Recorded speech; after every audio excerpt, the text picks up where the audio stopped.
Good evening, Shortcuts. This is Stephen here. This is video 1 for the Shortcuts price list, which will go out 9 p.m. Sydney time, East Coast Australia, on Wednesday the 10th, 9 p.m. sharp. If you would like to be on the mailing list, drop me an email, shortcutsrecordsaus@gmail.com. Now, I met a lot of new people at the Newtown Record Fair today, and maybe some of you will be subscribing to these videos for the first time. We'll go through some records. The prices will go available on email 9 p.m. Wednesday. First come, first serve. Just reply. This is a classic rock, punk, new wave list and some prog as well. Now, as is my wont, I will set quiz question for the last record in the bundle. So if you stay to the end, you have a quiz question to ask and answer, which is, this is an iconic Aussie band that have sold over 200 million records. But the question is this, because you probably know who that is. Which of their albums was the first to go to #1 in the United States? An Aussie band sold over 200 million records. You all know who they are. But which was their first album? They have had 2 to go to #1 in the US, but what was their first?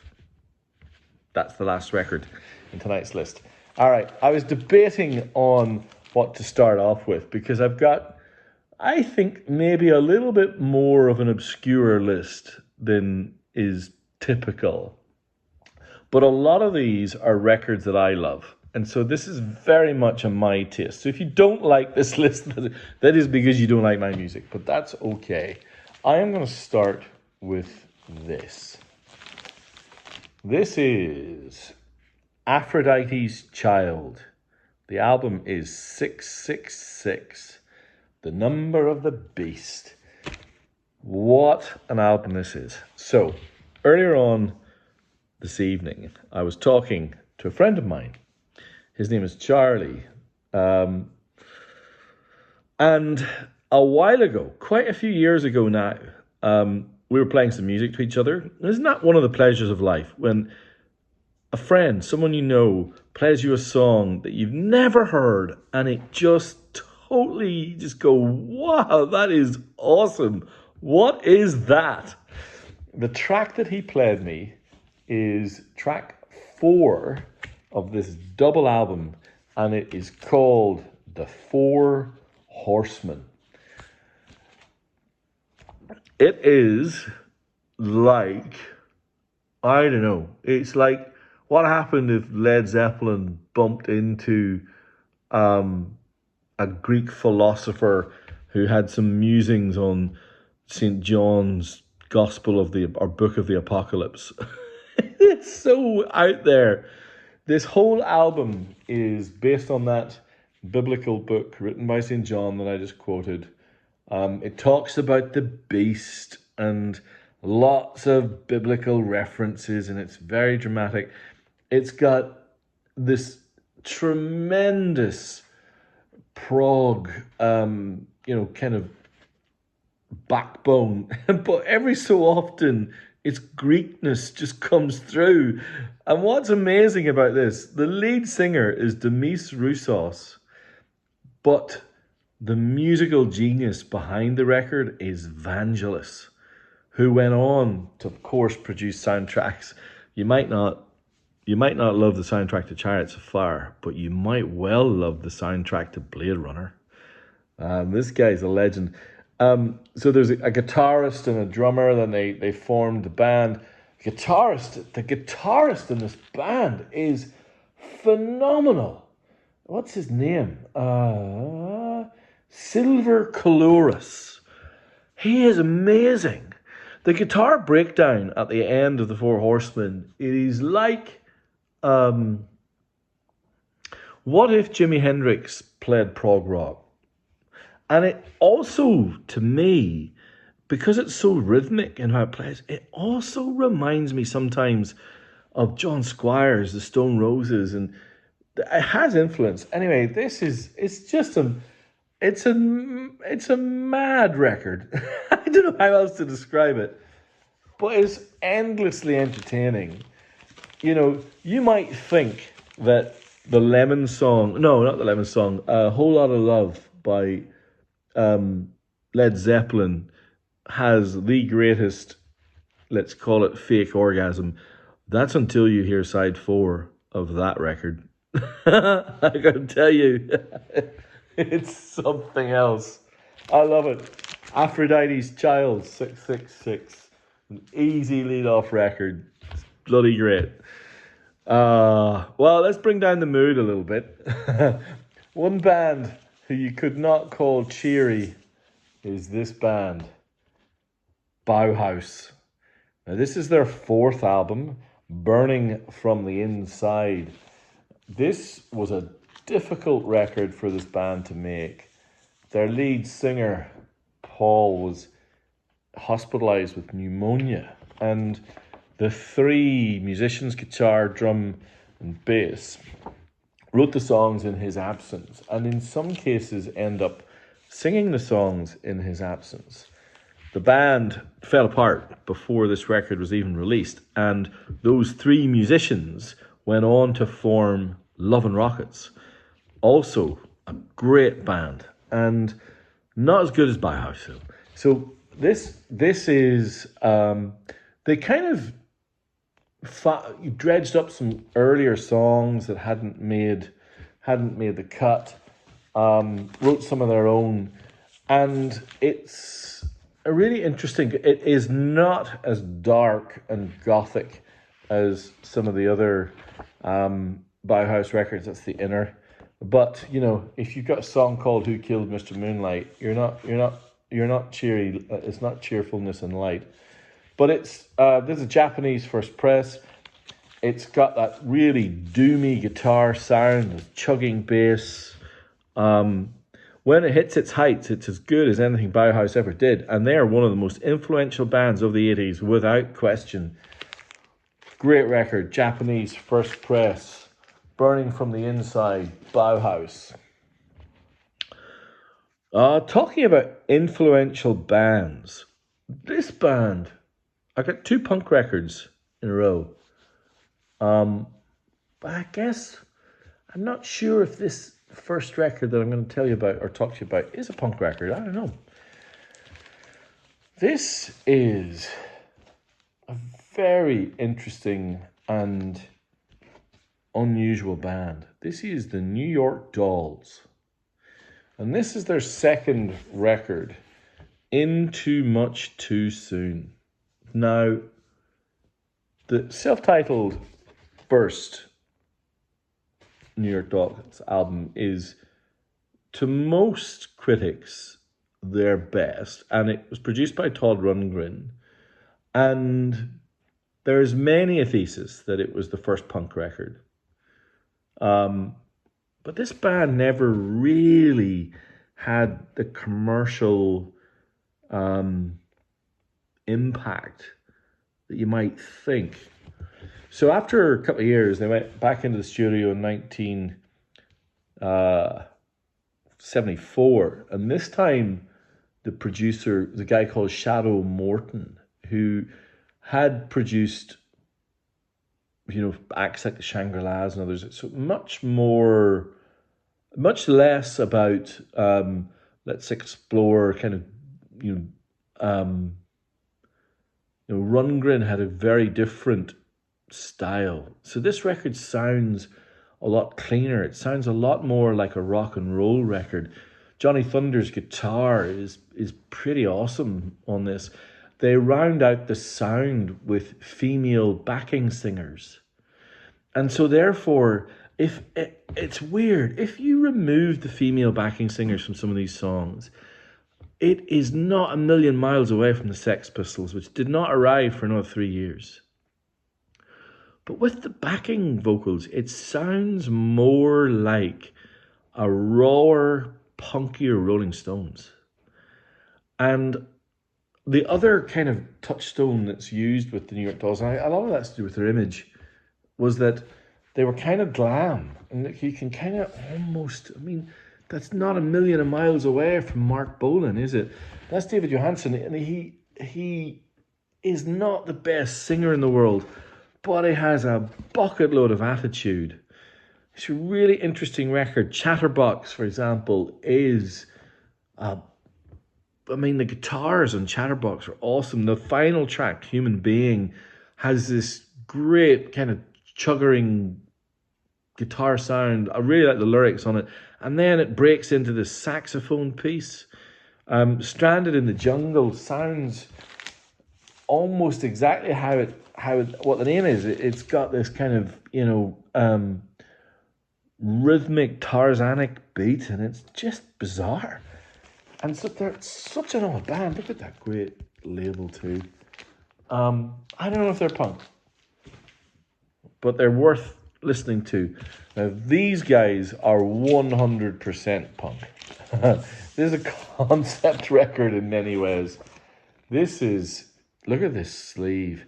Sham 69, the Japanese first press. Look at that gatefold. One of the great gatefolds. This is Leave Me Alone, Who Gives a Damn? Everybody's right, everybody's wrong. This is the story of John and his day in what sounds to me like East London. Having a ruck is better than going to the pictures. That's exactly it. This record is unashamedly punk and maybe even uniquely a punk concept record, and it really works. It is like the Small Faces just tuned out their guitars and went aggressive.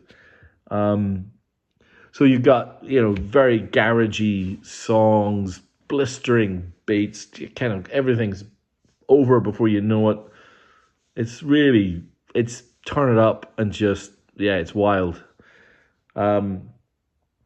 This next record, in fact, these next two records, 100% constitute Shortcuts royalty. The Shortcuts royalty are records that over the course of the 6 years of this club have become somewhat, like our Mount Rushmore. These are great Japanese pressings that sound awesome, but even more importantly, the records themselves are fabulous. I love both these records, and both of these pressings are wonderful. This is Steely Dan's Asia and Neil Young's and Crazy Horses. Everybody knows This Is Nowhere. You probably don't need to know. You all know about these records. The Japanese press, oh man, Black Cow in Asia. Look at it, in fantastic condition. There's the full interior sleeve essay by Steve Deiser. The story of Asia is legendary at this point. With this Japanese press, it is not unusual if someone says to me, put something on, and I will put on Black Cow, opening track of Asia, and just say, listen to this. The sound stage is massive. The bass is beautiful and warm and supple and mellow. But what an odd band. They are so strange. They're like a Gordian knot. I can never figure out Steely Dan. They're almost sinister. It's just such a weird and interesting band. But man, Katie Lyde and Royal Scam and brilliant albums. And Asia is, it's a trip. This is much more straightforward, but also fantastic. So the first two presses of this record, again, magical gatefold. Look at that lovely sleeve. The first two presses of this record in the early 70s, and I think this is pressing it's very hard to tell what's one and what's two because the matrices aren't different. It's little subtleties in the sleeve. I'm pretty sure this is the second press. They sound identical. An amazing record. When Neil Young decided that the pop star life wasn't for him and he was never going to sing Heart of Gold forever, or being in a band with others who want to write songs like Crosby, Stills, Nash and Young is not my thing either. He meets these guys, Crazy Horse, Ralph Molina and Billy Talbot, and they just chug out the most primal rock and roll. So on this record, you've got one of the great guitar songs that kicks it off with Cinnamon Girl. Every song on this is great, but the two masterpieces are surely Down by the River and Cowgirl in the Sand. Both of them effectively 10 minutes of groove that they never get old. It's astonishing. No matter how many times I've got live versions of those songs, I've got these studio versions, and I can't. Every time they come on, I'm like, all right, I'll listen to this. The guy's legend. He might not be with us for much longer. Appreciate him while you can. This record is a 10 out of 10. I like this record more than I like Asia. Asia makes me nervous. Something odd about it. All right. Now this is a band I don't like very much, but I do know they have their fans, and I have one of their records on Japanese pressing I've never had before. So you will recognize Kiss. This is Destroyer, but look at this. This has never been in the box before. This is the Japanese first press of Crazy Nights by Kiss. Can you remember how big a hit Crazy Crazy Nights was? What age would I have been? I don't know, 10, 11, maybe 12. When was this released? 86, 87? There they are on the back. I just remember that song dominating the radio. I read recently that it was and remains in the UK their biggest hit. Crazy Nights, Kiss on the Polystar label. This is in immaculate condition, by the way. Both of these are Destroyer and Crazy Nights. Both great Japanese presses, particularly that Crazy Nights, that's a Japanese first press. There's a couple of acts where I had their catalogue and I've replaced them all with Japanese presses because they just sound great. Steely Dan, Thin Lizzy, most of Bowie, Roxy Music, and Tom Petty. These Japanese presses of these first 5 or 6 Tom Petty records, every time I see them, I get them because they're that good. They're absolutely wonderful. Tom Petty, loved and, lost too young. Brilliant albums. All of those first 5 or 6, you cannot go wrong. We've had a couple of... We've had one kind of, I don't know, what do you call Bauhaus new wave? I guess, kind of.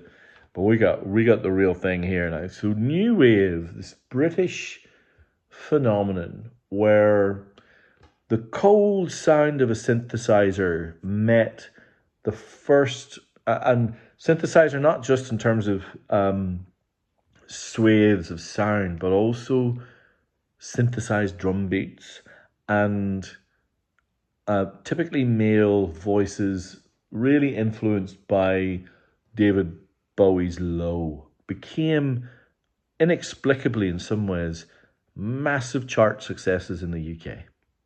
And so the first one here is absolute shortcuts royalty. There's about 25 of you who've got this record now, and it's so good. The Japanese first press of Chew by Army replicas.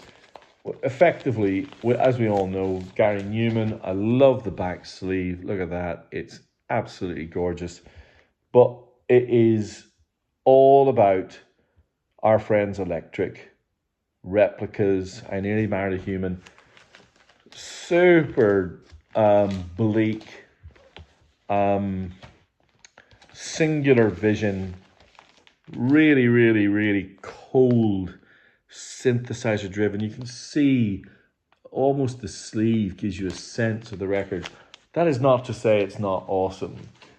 But there were other bands that used those same building blocks to create something that was a lot warmer and more operatic and more dramatic.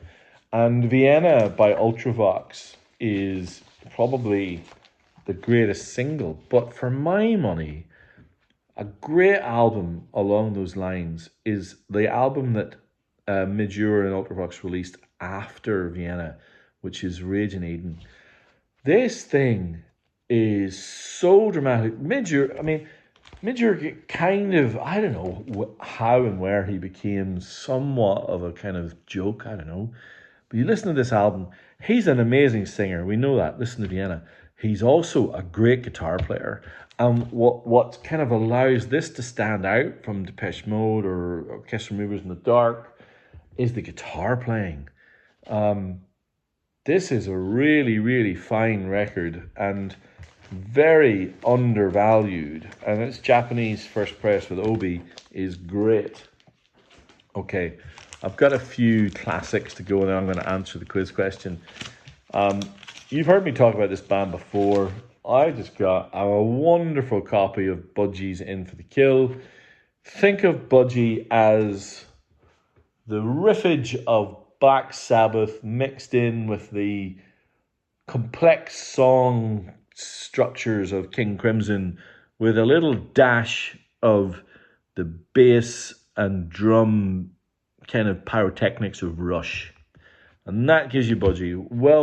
Welsh trio of astonishing dexterity.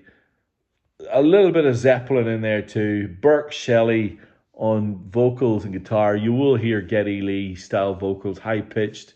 Pete Boot on drums, and the absolute star of the show, Tony Borge on guitar. He is stellar, and you get a few kind of amazing punk songs in this record. Crash Course for Brain Surgery was, of course, covered by Metallica on their early EPs, but you get some 10-minute epics on this record that sound like they're 4-minute pop songs because they're that much fun. And this is the Aussie first press. And the Aussie first press is as good as the UK first press because I got them both and they're both amazing. Even more interestingly, Japanese first presses of these records are crazy expensive and not worth it. They're a little bit better, but not worth it for money. This is really, really solid. And that's the one I listen to. I got one more Aussie first press to show you here. The surprisingly good Aussie first press of Animals, which is, got to be right up there for Pink Floyders as the best they ever did. This is something a little bit different. This is Pink Floyd's Relics, which was record company release whilst they were a bit nervous about Pink Floyd going into the studio to record Metal, which they should not have been because Metal is awesome. But this is a compilation of really cool singles and bits and pieces from the early Pink Floyd days, including some really fun mixes of their first singles, Interstellar Overdrive, Arnold Lane, and probably even best of all, See Emily Play. Worth it just for those. This is a Belgian first press. Now, Belgium, the Netherlands, and Germany were really strong for pressing really quality records in the 70s. And this is an immaculate copy. It's in phenomenal condition. Highly recommend it for you Pink Floyd heads out there. Relics, Belgian first press from, I think it's 71, isn't it? All right, one more to go before we answer our quiz question. I love this album. This is the soundtrack to Storm Riders, the surf movie from the early 80s. This has got Split Ends, Moving Pictures, The Church, The Models, Australian Crawl, Jojo Zep, Mark Gillespie, and the two Church songs on here, Life Speeds Up and Is This Where You Live, are worth the price of entry alone. The Japanese first press being on this beautiful blue vinyl, and there's some stills from the movie. Well worth it. great soundtrack. All right, so did you get the answer? Of course, the band who sold over 200 million records is AC/DC. Their first #1 in the US, and this is an Aussie first press, which means you got this really cool embossed feel on the sleeve. Did you get it right? Their first #1 album in the US. For those about to rock, we salute you. Yeah, beautiful copy. Aussie first press, great gatefold, absolutely super condition, which is why I wanted to put it on here. Not typical, I know, but worth it. It's wonderful, and a really fine record too. All right, there you have list 1: classic rock, punk, new wave, and prog. There'll be a second list to come very soon. It's got some dub reggae and all sorts of fun things in it. If you like this, please leave me a message. It's really important that I hear from you. Subscribe, or just come back to me if there's anything about these records that you would like to know more about. All right, thanks so much. Bye.